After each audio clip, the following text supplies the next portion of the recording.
शिकूया AI ची क्रांती. चला करूया MSCIT.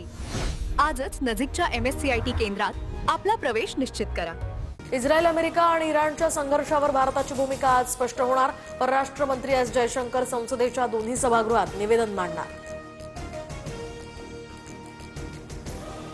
पूर्वीच्या सत्ताधाऱ्यांसारखे वागू नका, भ्रष्टाचाराविरोधात कुठली तडजोड नको, बीएमसीच्या कारभारात नो कॉम्प्रोमाइज धोरण स्वीकारा, मुख्यमंत्री फडणवीसांचा नगरसेवकांना कानमंत्र.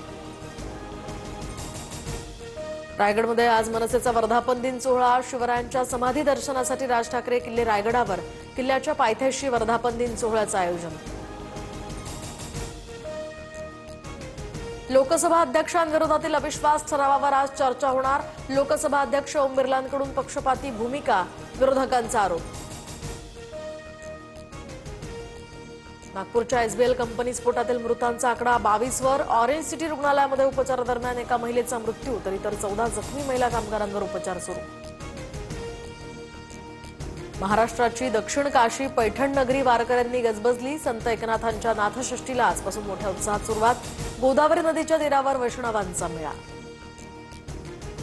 मार्च महिन्याच्या सुरुवातीलाच मुंबईसह कोकणात उष्णतेच्या लाटेचं भीषण रूप. मुंबई, ठाणे, कल्याण, डोंबिवली आणि नवी मुंबईमध्ये तापमानाचा पारा 41 अंशांच्या पुढे. यासह भातसानगरमध्ये 43 अंश इतक्या विक्रमी तापमानाची नोंद.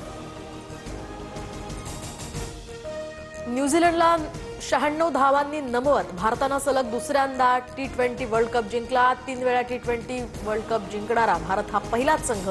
2007 आणि 2024 नंतर आता भारत पुन्हा एकदा विश्वविजेता. भारताच्या 256 धावांच्या टार्गेट समोर न्यूझीलंड 159 धावांवर गारद. बुमराच्या 4 तर अक्षर पटेलच्या 3 विकेट्स. फलंदाजीमध्ये सॅमसनच्या 89 धावा. अभिषेक शर्मा, ईशान किशनची अर्धशतकं.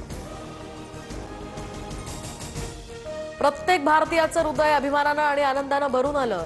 टीम इंडियाच्या विजयानंतर पंतप्रधान मोदींचं ट्विट तर सारे जहां से अच्छा हिंदुस्तान हमारा असं म्हणत फडणवीसांकडून सुद्धा अभिनंदन.